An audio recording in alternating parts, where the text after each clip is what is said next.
orillas del río Piedra me senté y lloré. Cuenta una leyenda que todo lo que cae en las aguas de este río, las hojas, los insectos, las plumas de las aves, se transforma en las piedras de su lecho.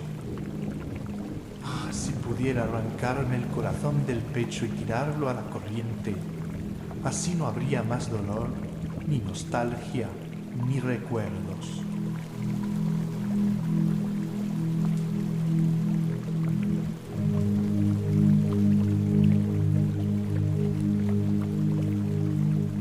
Estas palabras de la obra de Paulo Coelho nos predisponen en nuestra visita a este entorno precioso y mágico, porque si de algo se caracteriza el entorno del monasterio de Piedra, es de sus escenarios que parecen estar habitados por toda clase de criaturas fantásticas, como hadas, duendes o ninfas.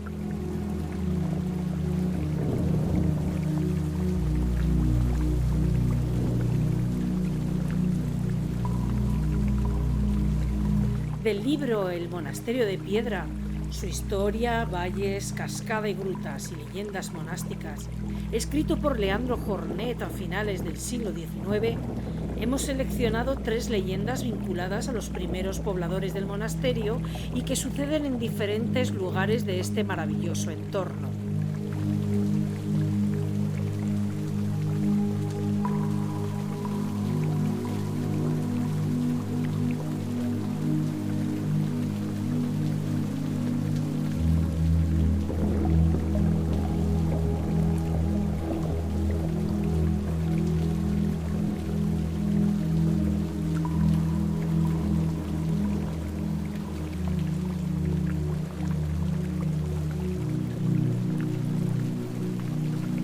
Cuentan las crónicas que estando los monjes construyendo el monasterio de Piedra, un día se encontraron en su exploración por los alrededores, tras una fuerte riada, 2 cuerpos petrificados en el interior de una cueva.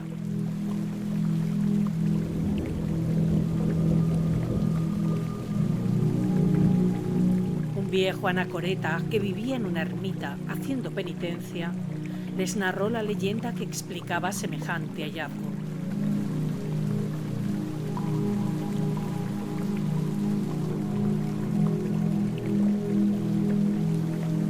Muchos años antes de la llegada de los monjes, aquellas tierras eran lugar de un caballero llamado Don Arnaldo, que vivía en el castillo de Malabella. Aquel caballero ya se acercaba a la ancianidad y su fiel esposa no le había otorgado heredero alguno. Sintiéndose todavía vigoroso, repudió a su esposa y quiso desposarse con una joven para cumplir con su propósito.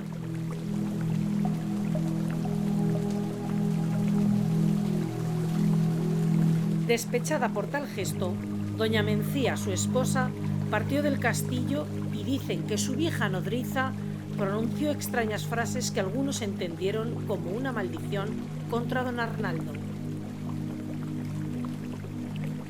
Poco después de haber contraído segundas nupcias con Flor, la joven doncella, don Arnaldo recibió aviso del rey para que acudiese a su servicio, algo a lo que no se pudo negar. Su joven esposa, casada sin amor, encontró en un gallardo mancebo el modo de entretenerse en aquella espera. Pero una noche en la que la joven Flor había salido para encontrarse con su amante, don Arnaldo regresó de improviso e, indicado por uno de sus sirvientes, descubrió en una de las cuevas el engaño de su esposa, dando muerte en aquel instante a los jóvenes. Con ayuda de sus lacayos, abrió un nuevo cauce del río que hizo tapar la boca de la misma cueva, para ser descubierta años después por los monjes del monasterio tras una furiosa avenida del río que anegó los valles y descubrió la Gruta de los Muertos.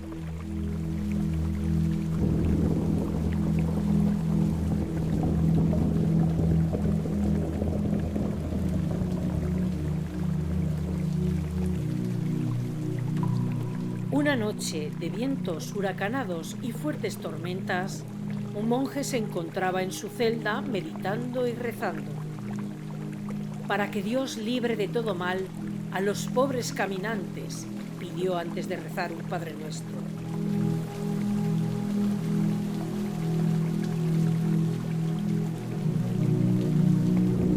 Se cuenta que no muy lejos de allí, el señor de Albarracín, don Pedro Fernández de Azagra, se vio perdido en un barranco cuando se dirigía hacia Calatayud, y donde fue sorprendido por una voraz tormenta. Sin la ayuda de sus escuderos, que parecía también haberse perdido, solo podía guiarse en la oscura noche cuando alguno de los rayos iluminaba puntualmente el terreno. Pero llegó un momento en que los rayos dejaron de producirse y solo le quedó ir a tientas.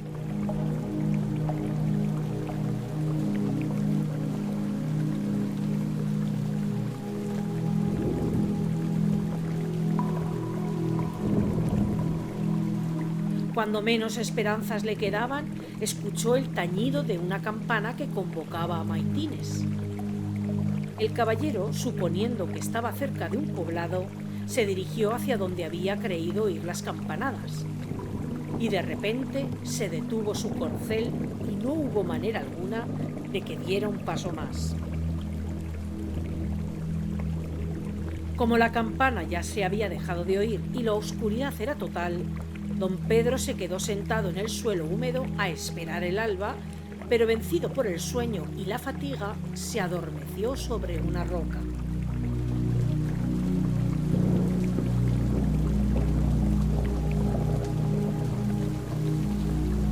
A la mañana siguiente se despertó y se encontró que estaba en el monte de Lastra, estando el monasterio de Piedra enfrente, y entre los dos un profundo valle que a buen seguro le habría hecho despeñarse si aquella noche hubiese dado un paso más.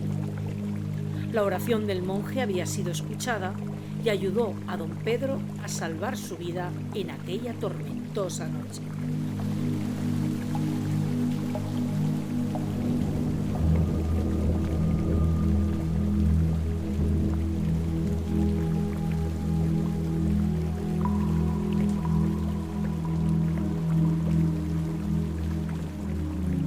A principios del siglo XV nació Catalina, hija de don Agustín Gómez, un hidalgo castellano.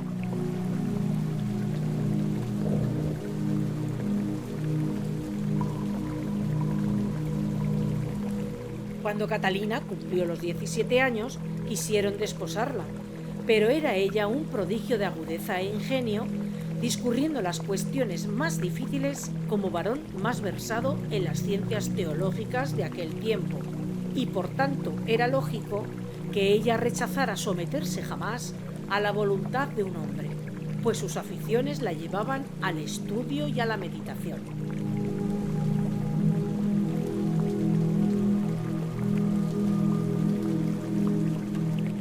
Se dice que fue Dios quien la castigó, mandando que entrasen en su cuerpo muchos demonios como ministros de su justicia.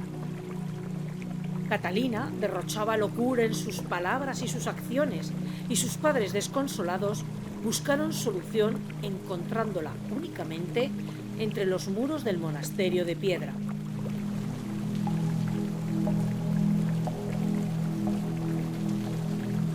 Tras entrar por la puerta de la torre del homenaje, la primera parada para los poseídos era la capilla de Nuestra Señora de la Blanca. Allí se le realizó un exorcismo, pero se dice que eran 60 legiones de demonios las que imperaban en el cuerpo de la joven. Aquella primera batalla no hacía ganar la guerra que libraba Catalina, por lo que tuvo que quedarse en el monasterio, al igual que su padre que la había acompañado.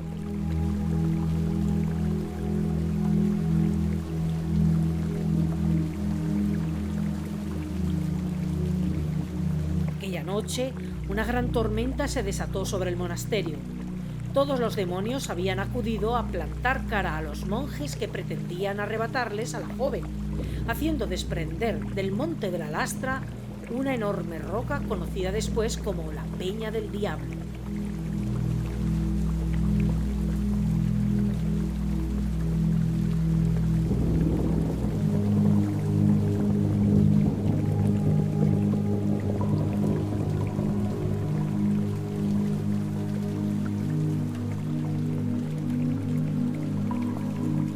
la mañana siguiente se realizó un segundo exorcismo que concluyó la posesión de Catalina, quien se arrepintió de su soberbia y vanidad.